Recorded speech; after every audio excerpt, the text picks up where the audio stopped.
आने के लिए जा रही हूँ और इसमें आप सबसे पहले हम बात करेंगे बायोमास की। तो बायोमास क्या है? जो अपशिष्ट पदार्थ होते हैं जैसे कि लकड़ी, फसलों के अवशेष, गन्ने के छिलके, गाय के गोबर, वाहित मल, फसलों के कटने के पश्चात बचे हुए अवशेष, गोबर, सब्जियों के अपशिष्ट आदि, ये सारी चीज़ें जब हम उपयोग करते हैं, वैसे तो आप जान रहे हैं कि ये तो वेस्ट है, आपके हिसाब से और मेरे हिसाब से तो ये वेस्ट हुआ, लेकिन जब हम इसी वेस्ट को यूज़ करते हैं तो हम सबसे पहले इस वेस्ट चीज़ों को, इन सब को कहते हैं बायोमास। और इन बायोमास को यूज़ करते हैं हम किस चीज़ के लिए?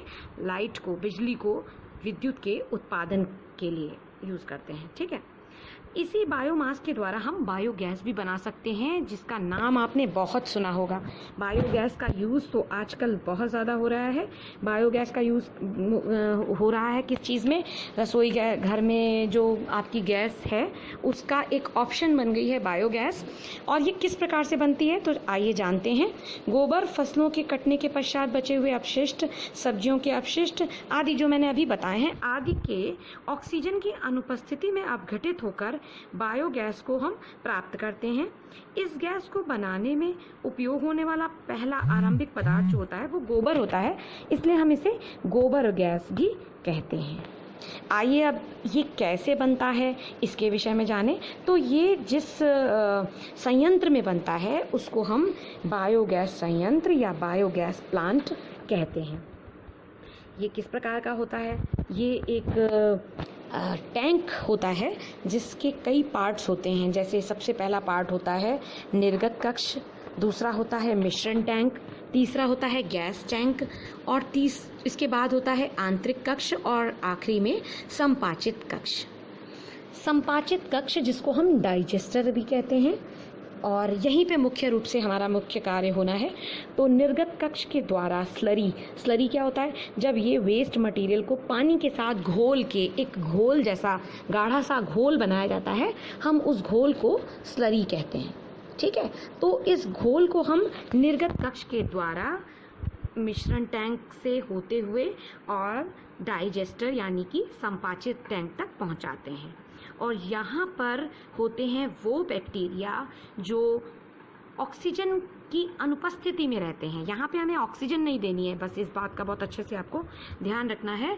ऑक्सीजन नहीं होती है और जो सूक्ष्म जीव, अवायवीय सूक्ष्म जीव जो होते हैं वो यहाँ पे मौजूद होते हैं और वो सूक्ष्म जीव इस स्लरी के ऊपर वर्क करके और इसको जो है एक गैस को रिलीज़ करते हैं।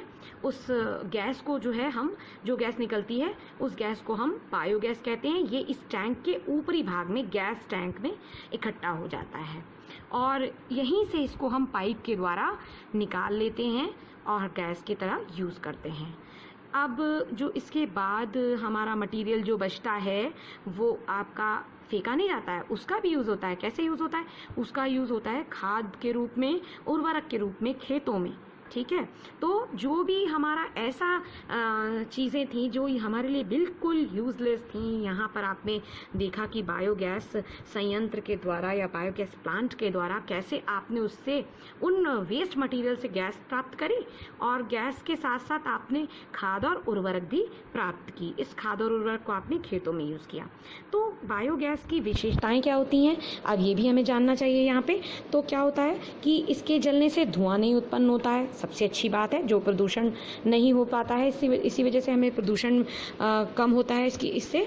दूसरा क्या है कि इसकी ऊष्मीय क्षमता अधिक होती है, मतलब कि ये इससे ऊष्मा अधिक प्राप्त होती है ना, और इससे प्रकाश उत्पन्न करने में भी उपयोग में लिया जा सकता है।